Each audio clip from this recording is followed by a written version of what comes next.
one of the questions that people need to be asking themselves is where their contacts are in the buyer journey. And even though it's something we think about a lot, it's actually something that's not really measured by a lot of companies, like who's engaging with content at different stages of the buyer journey.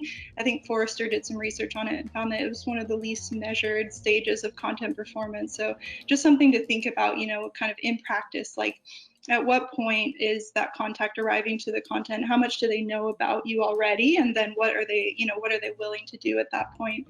But, kind of on the opposite side of like the don't gate debate, is that like Drift found that 80% of buyers will never fill out a form. We ran a similar kind of survey on our one of our webinars that we did, and kind of aligned with that. It was something like 20% of people said they wouldn't fill out a form, 40% said they wouldn't fill it out, and they would get annoyed that they ran into it.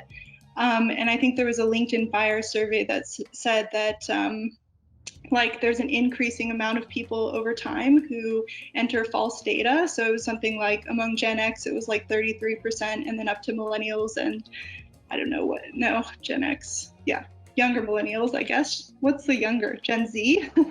It was up to like 50% would enter false data.